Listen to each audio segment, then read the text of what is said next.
Buat apa pacaran kalau ujung-ujungnya putus? Itu adalah pertanyaan yang dulu sering aku tanyakan sambil ngejudge teman-teman yang pacaran di sekolah. Paling bentar lagi putus, pikirku. Dan memang terbukti benar.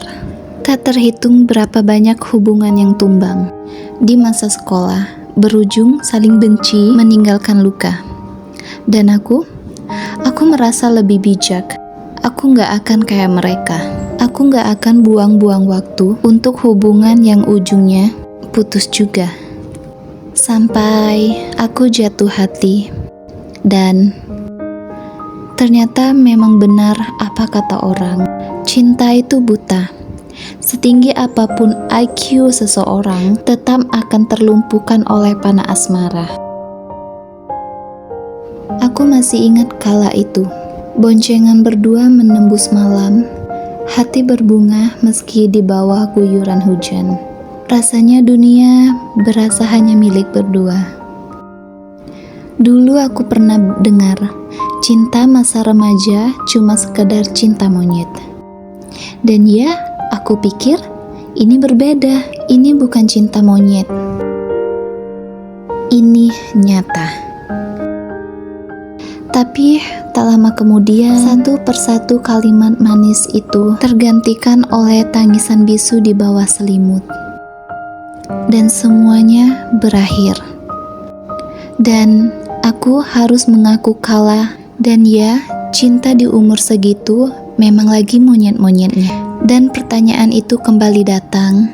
Jadi ngapain aku pacaran kalau ujung-ujungnya putus? Karena rasanya ini sia-sia. Dan pada akhirnya aku sadar pertanyaan itu aneh.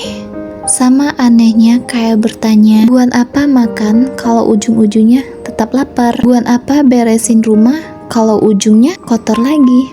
Kalau ditarik ke jenjang yang lebih ekstrim, mungkin pertanyaannya jadi, buat apa hidup kalau ujungnya mati? Dan sebenarnya tujuannya bukan endingnya. Karena lapar, ya kita makan. Kalau kotor, kita bersihkan. Karena tahu suatu saat kehidupan ini akan berakhir. Maka kita berusaha untuk hidup sepenuh mungkin. Aku dulu mikir kalau ujungnya putus, berarti hubungan itu gagal.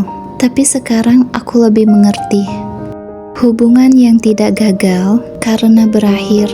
Hubungan gagal kalau aku gak belajar apa-apa dari sana.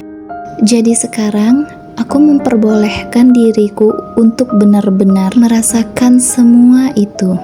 Indahnya jatuh cinta dan pahitnya perpisahan. Dan kebahagiaan ketika aku menemukan versi diriku yang jauh lebih kuat dari sebelumnya. Kita hidup hanya sementara, maka aku gak mau pergi tanpa warna, tanpa bekas luka, tanpa bunga yang mekar dan layu di dadaku. Karena suatu saat ini akan berakhir, maka akan kupastikan bahwa aku benar-benar hidup di dalamnya.